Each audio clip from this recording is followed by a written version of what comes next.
Hello everyone, it's a little legal helper Rudra Pratap Dubey. दोस्तों, इस video में हम जानेंगे शादी एवं संपत्ति के अधिकारों से जुड़े सुप्रीम कोर्ट के एक लेटेस्ट जजमेंट के बारे में। हाल ही में सुप्रीम कोर्ट ने एक केस की सुनवाई के दौरान अपने जजमेंट में यह स्पष्ट किया कि एक मुस्लिम पुरुष के साथ एक हिंदू महिला का विवाह नियमित या वैध, रेगुलर और वैलिड नहीं है, लेकिन इस तरह के विवाह से पैदा हुआ बच्चा वैध है। यह भी कहा गया कि इस तरह के अनियमित विवाह का कानूनी प्रभाव यह है कि पत्नी अधिकार प्राप्त करने की तो हकदार है, लेकिन वो महिला पति की संपत्ति में अपना हक नहीं जता सकती है। अदालत ने यह माना कि एक अनियमित विवाह में जन्म लेने वाला बच्चा उसी प्रकार से वैध माना जाएगा जैसे कि वह बच्चा वैध विवाह से हुआ हो और वह पिता की संपत्ति प्राप्त करने का भी हकदार होगा। दोस्तों, जजमेंट को पूरी तरह से समझने के लिए पहले हम फैक्ट्स ऑफ द केस जान लेते हैं कि आखिर विवाद था क्या। दरअसल यह एक संपत्ति विवाद था जिसमें इलियास और वलीअम्मा के बेटे शमसुद्दीन ने अपने पिता की मृत्यु के बाद, मतलब इलियास की मृत्यु के बाद, विरासत के माध्यम से पैतृक संपत्ति में हिस्सेदारी का दावा किया था।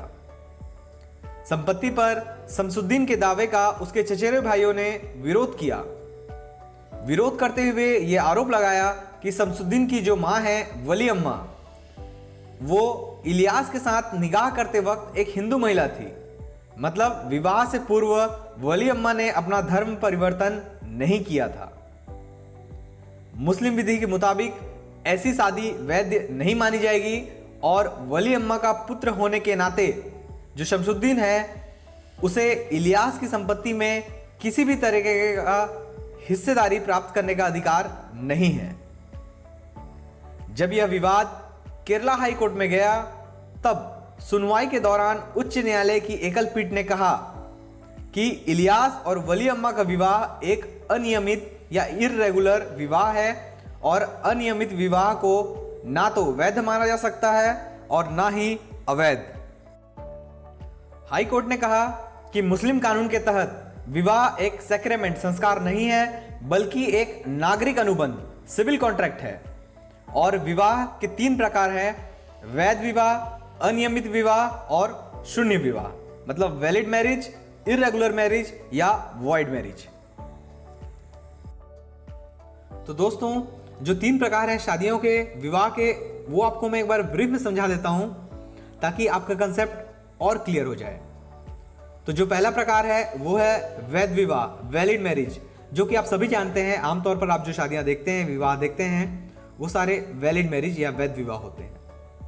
दूसरा जो प्रकार है शून्य विवाह या वॉइड मैरिजेस, तो ऐसे शादियों को, ऐसे विवाह को प्रतिबंधित किया गया है। इनको गैर कानूनी माना जाता है क्योंकि ये जो विवाह होते हैं ये पार्टियों के बीच कोई भी नागरिक अधिकार या दायित्व नहीं बनाते हैं और इस तरह के विवाह से जो बच्चे पैदा होते हैं उन्हें हम नाजायज कहते हैं। और जो तीसरा प्रकार है वो जुड़ा हुआ है इस केस से, जिसे हम कहते हैं इर्रेगुलर या अनियमित विवाह, जिसे इन फ्यूचर, मतलब भविष्य में, ऐसा अगर कोई अनियमित विवाह है उसे हम भविष्य में अगर नियमित विवाह में या वैलिड मैरिज में कन्वर्ट कर सकते हैं तो हम उसे कहेंगे इर्रेगुलर या अनियमित विवाह।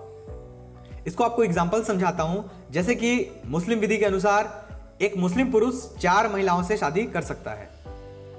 अगर वह किसी 5वीं महिला से शादी करता है तो यह होगा एक अनियमित विवाह। ऐसा इसलिए क्योंकि अगर वो पिछली 4 पत्नियों में से किसी एक पत्नी को तलाक दे दे तो वापस से उसके पास हो जाएंगी 4 पत्नी। इसका मतलब यह है कि जो वो 5वीं विवाह थी उसकी, वो अनियमित थी लेकिन उसे बाद में कर दिया गया नियमित में कन्वर्ट।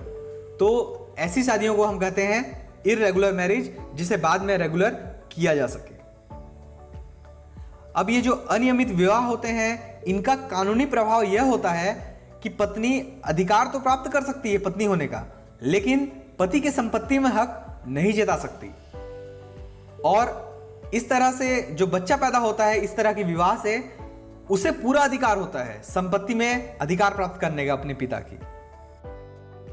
हाई कोर्ट के इस फैसले के बाद जब शमसुद्दीन के भाइयों ने सुप्रीम कोर्ट में अपील की तो सुप्रीम कोर्ट ने हाई कोर्ट के आदेश के खिलाफ अपील को खारिज करते हुए एवं इस्लामिक कानून के सिद्धांतों पर भरोसा करते हुए यह निष्कर्ष निकाला और कहा कि चूंकि हिंदू मूर्ति पूजक हैं जिसमें फूलों और श्रृंगार की पेशकश के माध्यम से भौतिक चित्रों या मूर्तियों की पूजा शामिल है, अतः स्पष्ट है कि एक मुस्लिम पुरुष के साथ एक हिंदू महिला का विवाह केवल एक अनियमित विवाह है।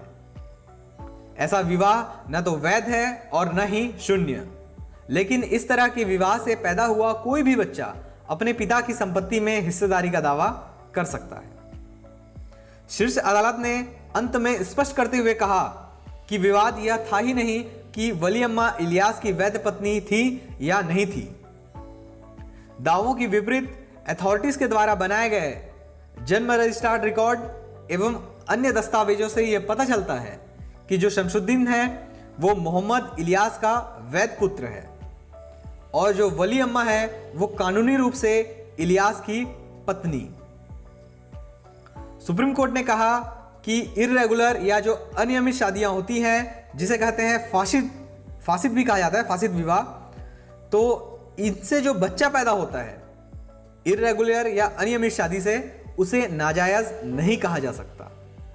उस तरह के बच्चों को जायज कहा जाएगा।